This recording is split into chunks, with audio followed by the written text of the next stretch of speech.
Indian Polity by M. LAXMIKANT. Chapter 39. Municipalities. The term urban local government in India signifies the governance of an urban area by the people through their elected representatives. The jurisdiction of an urban local government is limited to a specific urban area which is demarcated for this purpose by the state government. There are 8 types of urban local governments in India: municipal corporation, municipality, notified area committee, town area committee, cantonment board, township, port trust and special purpose agency. The system of urban government was constitutionalized through the 74th Constitutional Amendment Act of 1992. At the central level, the subject of urban local government is dealt with by the following 3 ministries. 1. Ministry of Housing and Urban Affairs. 2. Ministry of Defence in the case of cantonment boards. 3. Ministry of Home Affairs in the case of union territories. Evolution of urban bodies. Historical perspective. The institutions of urban local government originated and developed in modern India during the period of British rule. The major events in this context are as follows. 1. In 1688, the first municipal corporation in India was set up at Madras. 2.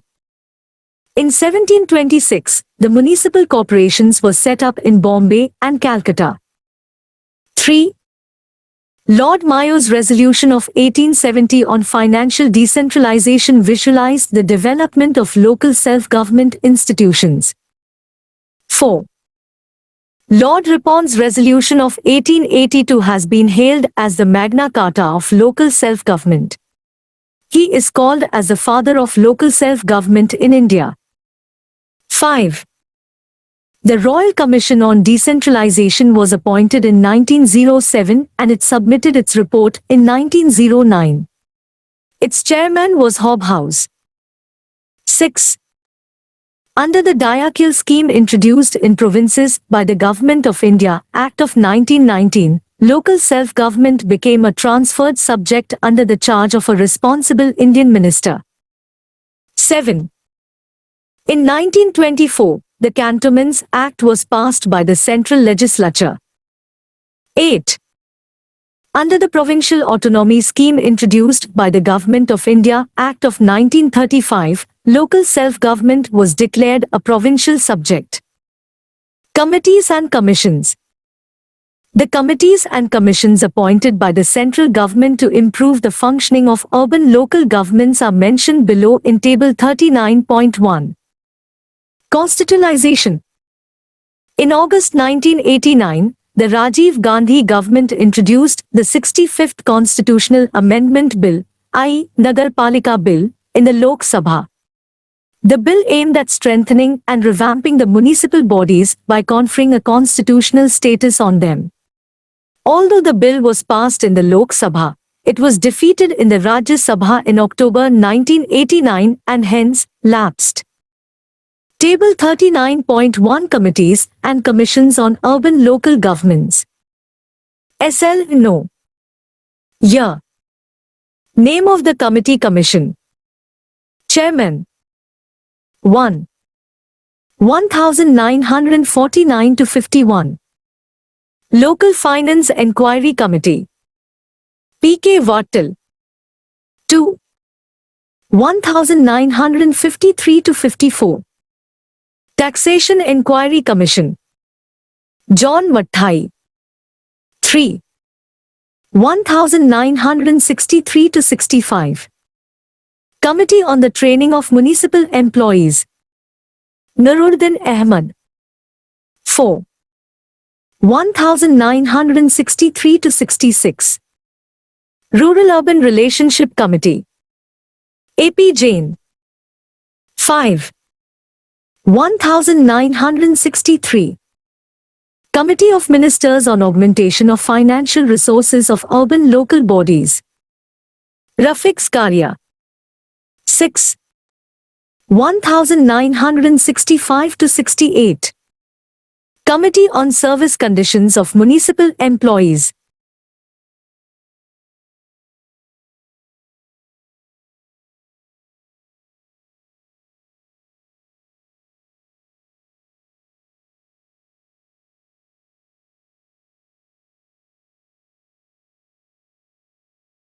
(174) Committee on Budgetary Reform in Municipal Administration. Girijapati Mukherjee. 8. 1982. Study Group on Constitution, Powers and Laws of Urban Local Bodies and Municipal Corporations. K.N. Sahai. 9. 1985 to 88. National Commission on Urbanization. C.M. Korea. The National Front government under V.P. Singh introduced the revised Nagarpalika Bill in the Lok Sabha again in September 1990. However, the bill was not passed and finally lapsed due to the dissolution of the Lok Sabha. P.V. Narasimha Rao's government also introduced the Modified Municipalities Bill in the Lok Sabha in September 1991. It finally emerged as the 74th Constitutional Amendment Act of 1992 and came into force on 1 June 1993. 74th Amendment Act of 1992. This act has added a new Part 9A to the Constitution of India. This part is entitled as the Municipalities and consists of provisions from Articles 243p to 243zg. In addition, the Act has also added a new 12th schedule to the Constitution. This schedule contains 18 functional items of municipalities. It deals with Article 243 wards. The Act gave constitutional status to the municipalities.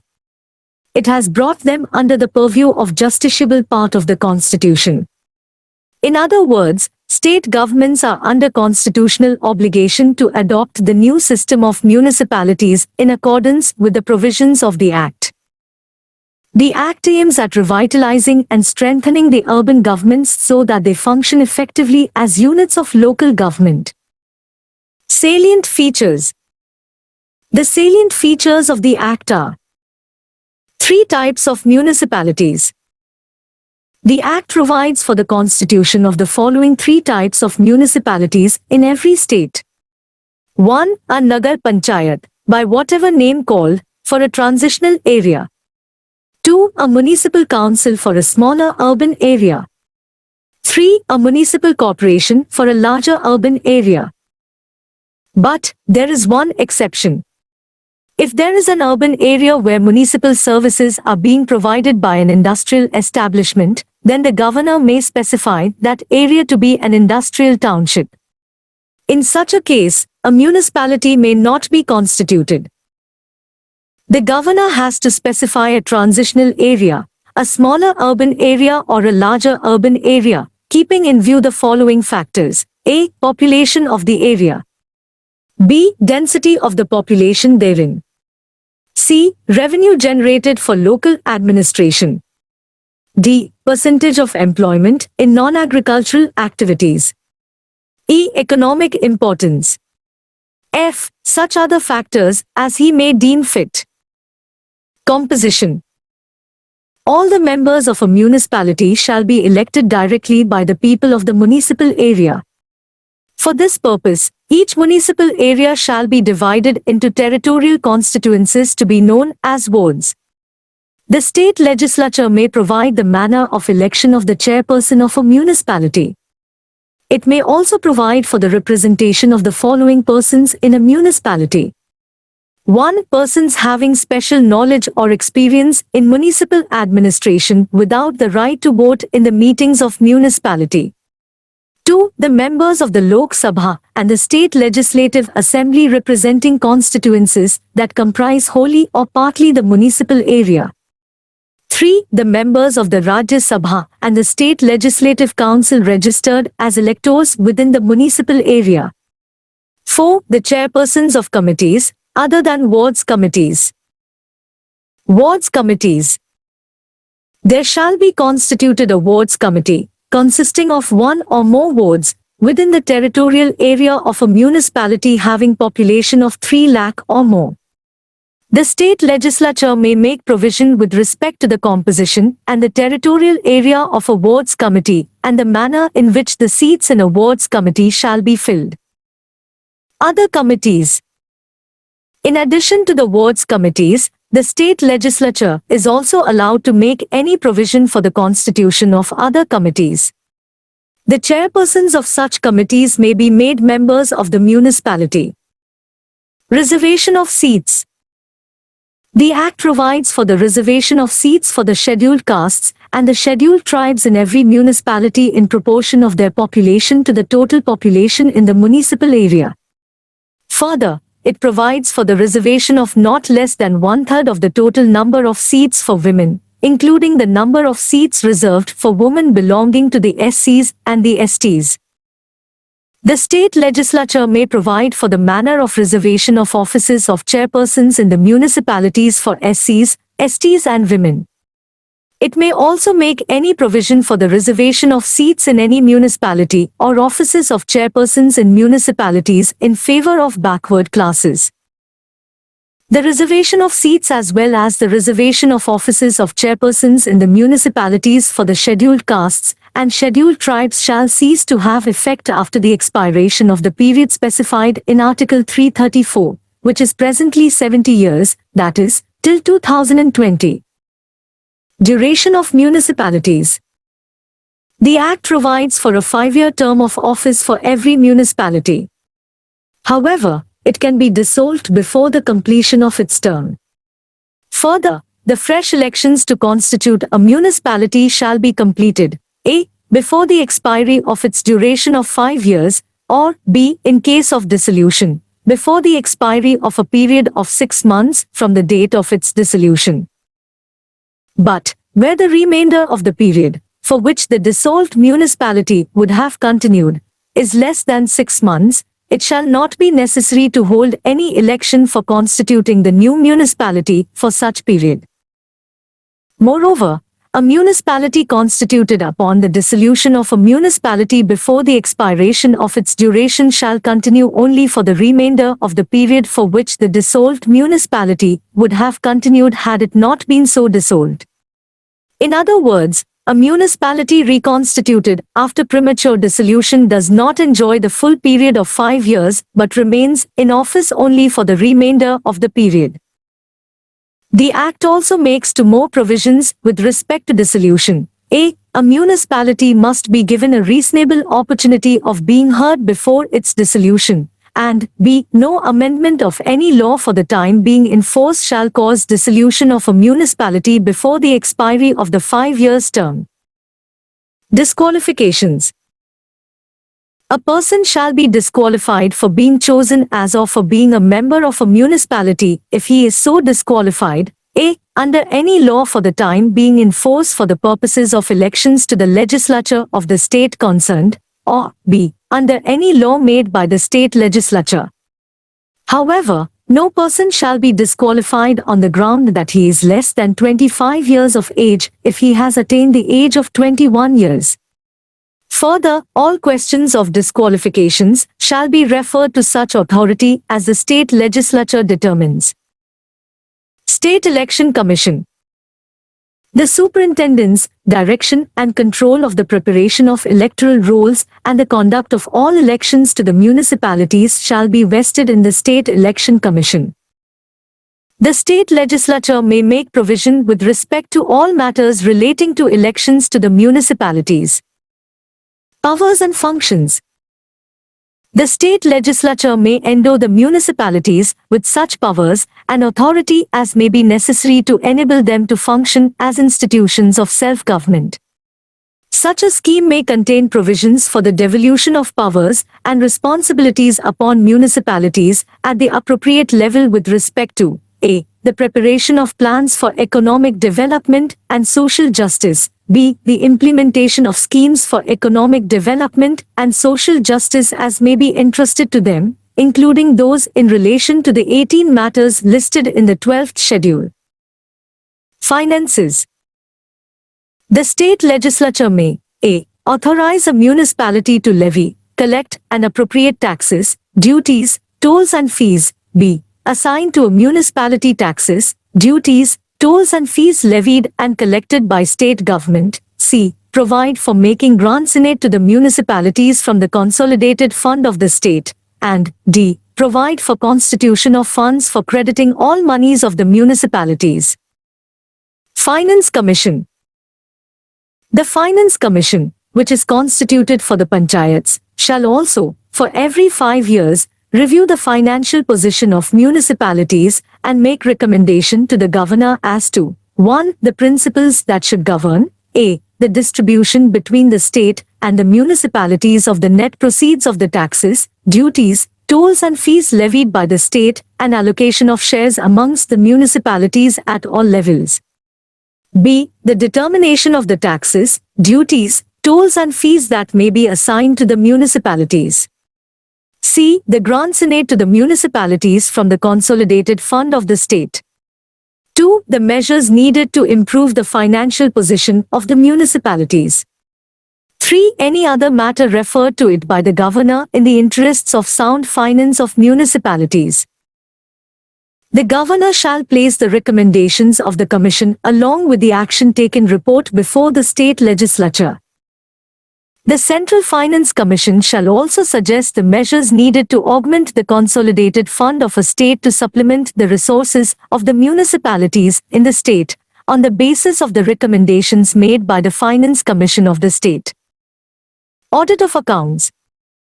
The state legislature may make provisions with respect to the maintenance of accounts by municipalities and the auditing of such accounts. Application to Union Territories.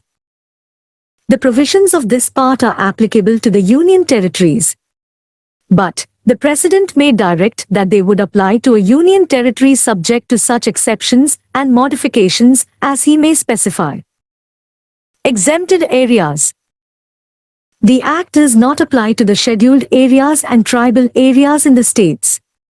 It shall also not affect the functions and powers of the Darjeeling Gorkha Hill Council of the West Bengal. However, the Parliament may extend the provisions of this part to the scheduled areas and tribal areas subject to such exceptions and modifications as it may specify. District Planning Committee. Every state shall constitute, at the district level, a district planning committee to consolidate the plans prepared by panchayats and municipalities in the district, and to prepare a draft development plan for the district as a whole. The state legislature may make provisions with respect to the following: 1. The composition of such committees. 2. The manner of election of members of such committees. 3. The functions of such committees in relation to district planning. And 4. The manner of the election of the chairpersons of such committees. The Act lays down that 4/5 of the members of a district planning committee should be elected by the elected members of the district panchayat and municipalities in the district from amongst themselves. The representation of these members in the committee should be in proportion to the ratio between the rural and urban populations in the district. The chairperson of such committee shall forward the development plan to the state government. In preparing the draft development plan, a district planning committee shall a. Have regard to 1. Matters of common interest between the panchayats and the municipalities including spatial planning, sharing of water and other physical and natural resources, the integrated development of infrastructure and environmental conservation. 2. The extent and type of available resources whether financial or otherwise, and b. Consult such institutions and organizations as the governor may specify. Metropolitan Planning Committee. Every metropolitan area shall have a Metropolitan Planning Committee to prepare a draft development plan.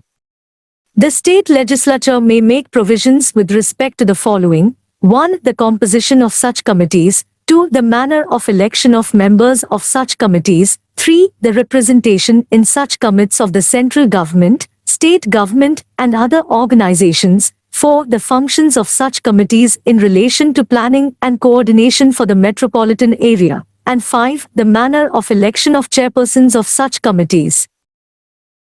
The Act lays down that 2/3 of the members of a Metropolitan Planning Committee should be elected by the elected members of the municipalities and chairpersons of the panchayats in the metropolitan area from amongst themselves. The representation of these members in the committee should be in proportion to the ratio between the population of the municipalities and the panchayats in that metropolitan area. The chairpersons of such committees shall forward the development plan to the state government. In preparing the draft development plan, a Metropolitan Planning Committee shall a. have regard to 1. The plans prepared by the municipalities and the panchayats in the metropolitan area. 2. Matters of common interest between the municipalities and the panchayats, including coordinated spatial planning of the area, sharing of water and other physical and natural resources, the integrated development of infrastructure and environmental conservation. 3. The overall objectives and priorities set by the Government of India and the Government of the state. 4.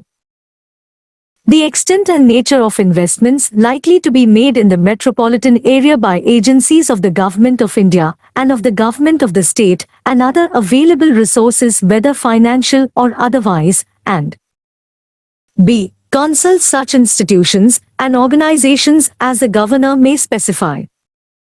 Continuance of existing laws and municipalities. All the state laws relating to municipalities shall continue to be in force until the expiry of 1 year from the commencement of this Act. In other words, the states have to adopt the new system of municipalities based on this Act within the maximum period of 1 year from 1st June 1993. Which is the date of commencement of this Act. However, all municipalities existing immediately before the commencement of this Act shall continue till the expiry of their term, unless dissolved by the state legislature sooner. Bar to interference by courts in electoral matters. The Act bars the interference by courts in the electoral matters of municipalities. It declares that the validity of any law relating to the delimitation of constituencies or the allotment of seats to such constituencies cannot be questioned in any court.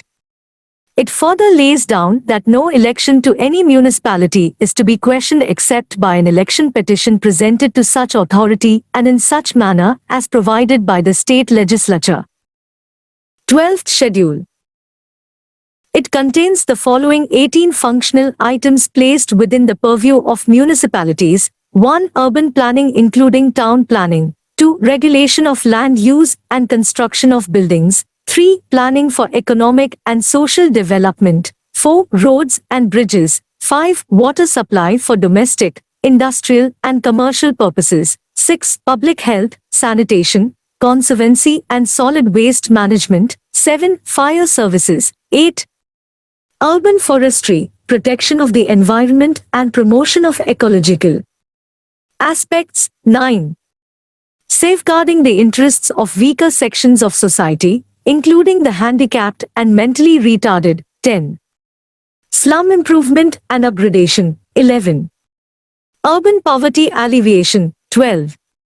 Provision of urban amenities and facilities such as parks, gardens, playgrounds. 13. Promotion of cultural, educational and aesthetic aspects. 14. Burials and burial grounds, cremations and cremation grounds and electric crematoriums. 15. Cattle ponds, prevention of cruelty to animals. 16.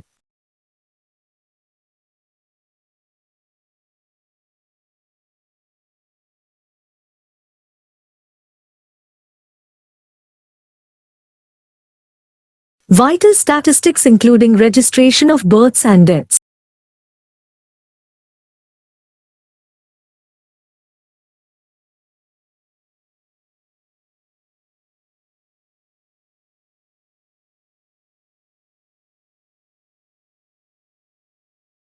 Deaths. 17.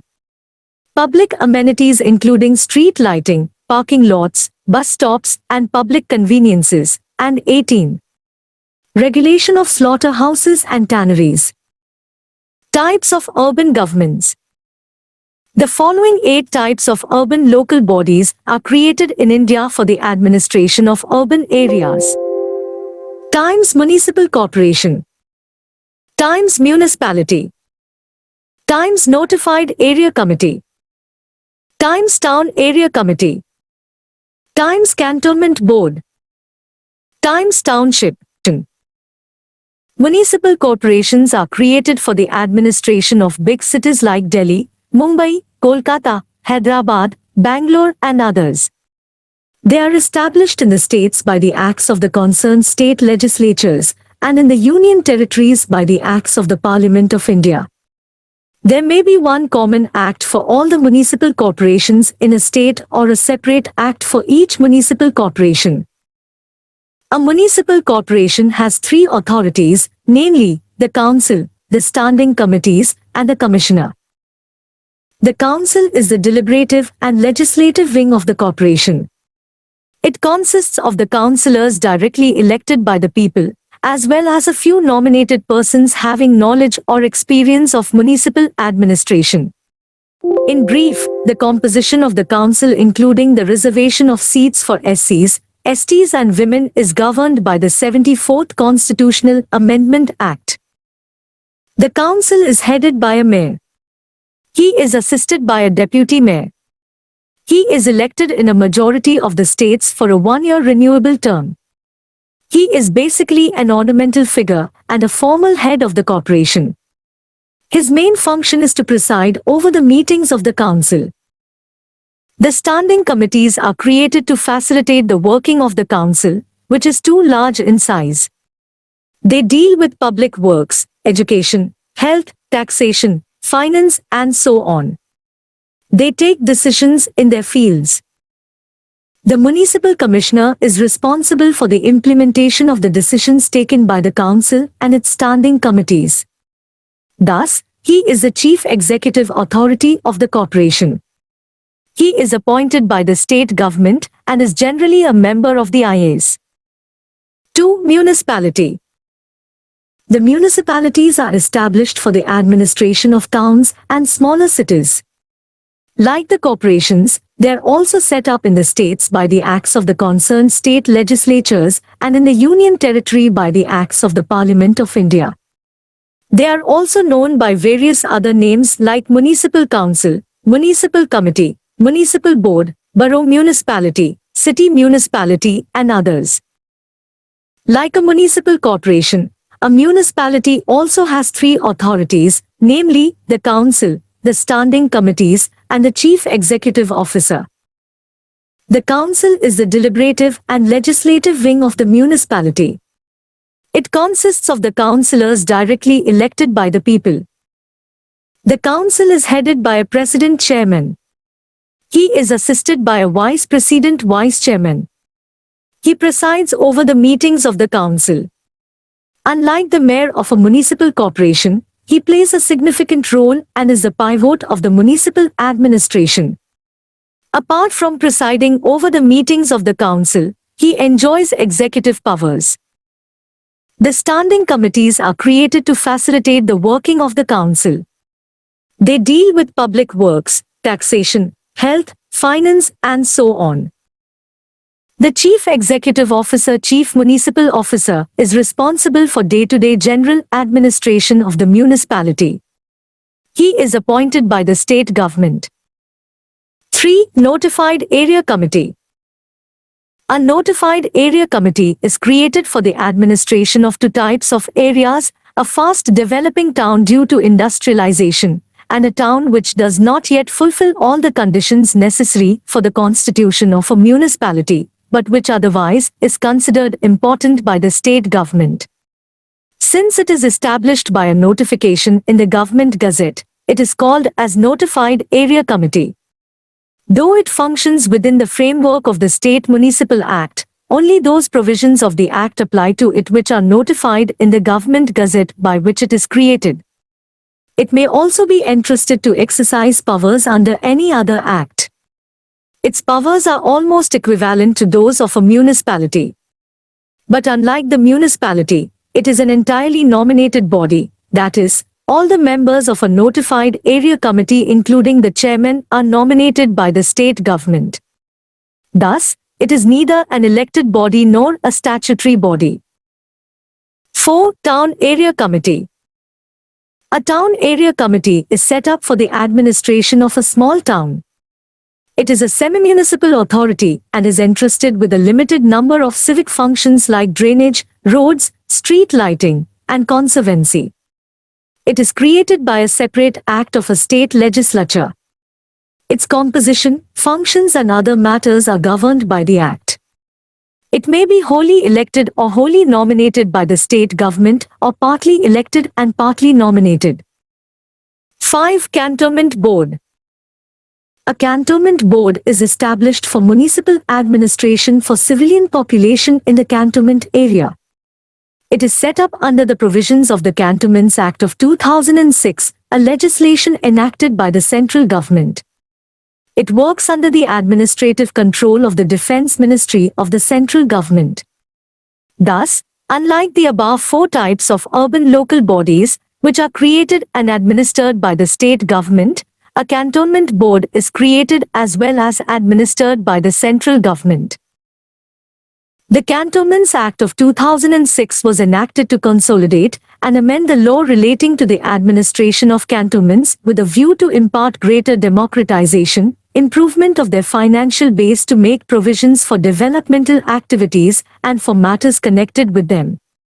This act has repealed the Cantonments Act of 1924. At present, 2019, there are 62 cantonment boards in the country. They are grouped into 4 categories on the basis of the civil population. This is shown below in Table 39.2. Table 39.2 Classification of Cantonment Boards. Category: Civil population. I. Above 50,000. 2. 10,000 to 50,000. 3. 2,500 to 10,000. 4. Below 2,500. A cantonment board consists of partly elected and partly nominated members. The elected members hold office for a term of 5 years while the nominated members, i.e. ex officio members, continue so long as they hold the office in that station. The military officer commanding the station is the ex officio president of the board and presides over its meetings. The vice president of the board is elected by the elected members from amongst themselves for a term of 5 years. The category I cantonment board consists of the following members. 1. A military officer commanding the station. 2. An executive engineer in the cantonment. 3. A health officer in the cantonment. 4. A first-class magistrate nominated by the district magistrate. 5. 3 military officers nominated by the officer commanding the station. 6. 8 members elected by the people of the cantonment area. 7. Chief Executive Officer of the Cantonment Board. The functions performed by a cantonment board are similar to those of a municipality. These are statutorily categorized into obligatory functions and discretionary functions. The sources of income includes both tax revenue and non-tax revenue. The executive officer of the cantonment board is appointed by the President of India. He implements all the resolutions and decisions of the board and its committees. He belongs to the central cadre established for the purpose. 6. Township. This type of urban government is established by the large public enterprises to provide civic amenities to its staff and workers who live in the housing colonies built near the plant. The enterprise appoints a town administrator to look after the administration of the township. He is assisted by some engineers and other technical and non-technical staff. Thus, the township form of urban government has no elected members. In fact, it is an extension of the bureaucratic structure of the enterprises. 7. Port Trust. The port trusts are established in the port areas like Mumbai, Kolkata, Chennai and so on for two purposes: A. To manage and protect the ports, and B. To provide civic amenities. A port trust is created by an Act of Parliament. It consists of both elected and nominated members. Its chairman is an official. Its civic functions are more or less similar to those of a municipality. 8. Special Purpose Agency. In addition to these 7 area-based urban bodies, or multipurpose agencies, the states have set up certain agencies to undertake designated activities or specific functions that legitimately belong to the domain of municipal corporations or municipalities or other local urban governments. In other words, these are function-based and not area-based. They are known as single-purpose, unipurpose or special-purpose agencies or functional local bodies. Some such bodies are: 1. Town Improvement Trusts. 2. Urban Development Authorities. 3. Water Supply and Sewerage Boards. 4. Housing Boards. 5. Pollution Control Boards. 6. Electricity Supply Boards. 7. City Transport Boards. These functional local bodies are established as statutory bodies by an act of state legislature or as departments by an executive resolution.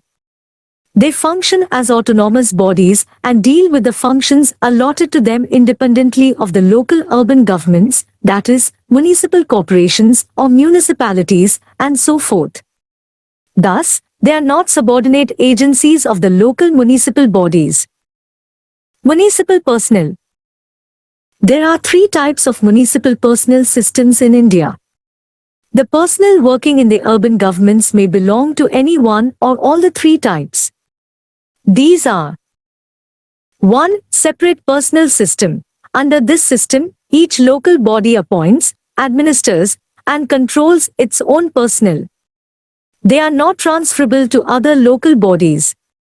It is the most widely prevalent system. This system upholds the principle of local autonomy and promotes undivided loyalty. 2. Unified personnel system. In this system, the state government appoints, administers, and controls the municipal personnel.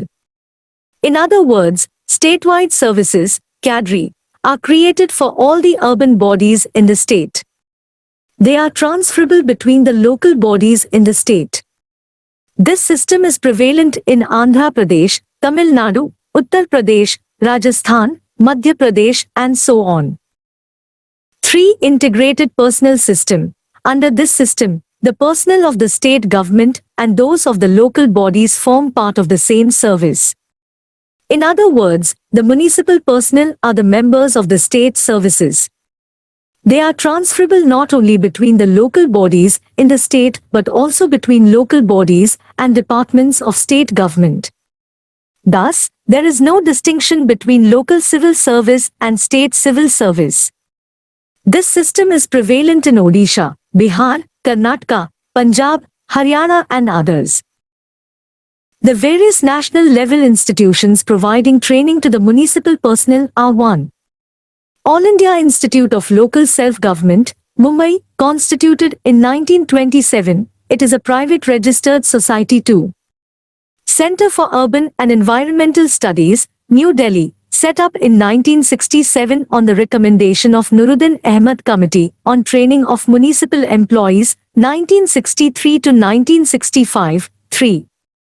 Regional Centers for Urban and Environmental Studies, Kolkata, Lucknow, Hyderabad and Mumbai, set up in 1968 on the recommendation of Nuruddin Ahmed Committee on Training of Municipal Employees, 1963 to 1965. 4. National Institute of Urban Affairs, established in 1976. 5. Human Settlement Management Institute, established in 1985. Municipal revenue.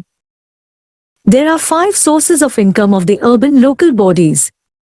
These are as follows: 1. Tax revenue. The revenue from the local taxes include property tax, entertainment tax, taxes on advertisements, professional tax, water tax, tax on animals, lighting tax, pilgrim tax, market tax, toll on new bridges, octroi and so on. In addition, the municipal bodies imposes various cesses like library cess, education cess, beggary cess, and so on. Octroi, i.e., taxes on the entry of goods into a local area for consumption, use or sale therein, has been abolished in most of the states. Property tax is the most important tax revenue. 2. Non-tax revenue. This source include rent on municipal properties, fees and fines, royalty, profits and dividends, interest, user charges, and miscellaneous receipts. The user charges, i.e., payment for public utilities, include water charges, sanitation charges, sewerage charges, and so on. 3. Grants. These include the various grants given to municipal bodies by the central and state governments for several development programs, infrastructure schemes, urban reform initiatives, and so on. 4. Devolution. This consists of the transfer of funds to the urban local bodies from the state government. This devolution is made on the basis of the recommendations of the State Finance Commission. 5. Loans. The urban local bodies raise loans from the state government as well as financial institutions to meet their capital expenditure. They can borrow from the financial institutions or other bodies only with the approval of the state government. Central Council of Local Government. The Central Council of Local Government was set up in 1954. It was constituted under Article 263 of the Constitution of India by an order of the President of India. Originally, it was known as the Central Council of Local Self-Government. However, the term self-government was found to be superfluous and hence was replaced by the term government in the 1980s. Till 1958, it dealt with both urban as well as rural local governments, but after 1958 it has been dealing with matters of urban local government only. The Council is an advisory body. It consists of the Minister for Urban Development in the Government of India and the Ministers for Local Self-Government in states. The Union Minister acts as the Chairman of the Council. The Council performs the following functions with regard to local government. 1. Considering and recommending the policy matters. 2. Making proposals for legislation. 3. Examining the possibility of cooperation between the centre and the states. 4. Drawing up a common program of action. 5. Recommending central financial assistance. 6. Reviewing the work done by the local bodies with the central financial assistance. Table 39.3 Articles related to municipalities at a glance. Article No. Subject Matter 243p. Definitions. 243q. Constitution of Municipalities. 243r. Composition of Municipalities. 243s. Constitution and composition of wards committees, and so on. 243t. Reservation of seats. 243u. Duration of municipalities, and so on. 243v. Disqualifications for membership. 243w. Powers, authority and responsibilities of municipalities, and so on. 243x. Powers to impose taxes by, and funds of, the municipalities. 243y. Finance Commission. 243z. Audit of accounts of municipalities. 243za. Elections to the municipalities. 243zb. Application to union territories. 243zc. Part not to apply to certain areas. 243za. Committee for District Planning. 243za. Committee for Metropolitan Planning. 243 ZF. Continuance of existing laws and municipalities. 243 ZG. Bar to interference by courts in electoral matters. Table 39.4 Name of urban local bodies in the states, 2019. SL No. State. Urban local bodies. 1. Andhra Pradesh. 1. Municipal corporations. 2. Municipalities. 3. Nagar Panchayats. 2. Arunachal Pradesh. ULBs do not exist. 3. Assam. 1. Municipal corporations. 2. Municipalities. 3. Town Panchayats. 4. Bihar. 1. Municipal corporations. 2. Municipal councils. 3. Nagar Panchayats. 5. Chhattisgarh. 1. Municipal corporations. 2. Municipalities. 3. Town Panchayats. 6. Goa. 1. Municipal corporations. 2. Municipal councils. 7. Gujarat. 1. Municipal corporations. 2. Municipalities. 3. Notified area councils. 8. Haryana. 1. Municipal corporations. 2. Municipal councils. 3. Municipal committees. 9. Himachal Pradesh. 1. Municipal corporations. 2. Municipal councils. 3. Nagar Panchayats. 10. Jharkhand. 1. Municipal corporations. 2. Municipalities. Municipal councils. 3. Town Panchayats. Notified area councils. 11. Karnataka. 1. Municipal city corporations. 2. Municipal city councils. 3. Town Panchayats. 12. Kerala. 1. Municipal corporations. 2. Municipalities. 13. Madhya Pradesh. 1. Municipal corporations. 2. Municipalities. 3. Nagar Panchayats. 14. Maharashtra. 1. Municipal corporations. 2. Municipal councils. 3. Nagar Panchayats. 15. Manipur. 1. Municipal councils. 2. Nagar Panchayats. 16. Meghalaya.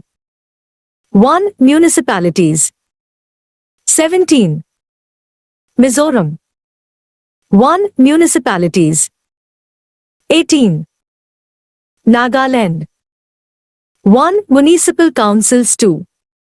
Town councils. 19. Odisha. 1. Municipal corporations. 2. Municipalities. 3. Notified area councils. 20. Punjab. 1. Municipal corporations. 2. Municipalities. 3. Nagar Panchayats. 21. Rajasthan. 1. Municipal corporations. 2. Municipal councils. 3. Municipal boards. 22. Sikkim. 1. Municipal corporations. 2. Municipal councils. 3. Nagar Panchayats. 23. Tamil Nadu. 1. Municipal corporations. 2. Municipalities. 3. Town Panchayats. 24. Telangana. 1. Municipal corporations. 2. Municipalities. 3. Nagar Panchayats. 25. Tripura. 1. Municipal councils. 2. Nagar Panchayats. 26. Uttar Pradesh. 1. Nagar Nigam. 2. Nagar Palika Parishads. 3. Nagar Panchayats. 27. Uttarakhand. 1. Nagar Nigam 2. Nagar Palika Parishads 3. Nagar Panchayats. 28. West Bengal. 1. Municipal corporations 2. Municipalities 3. Notified area authorities.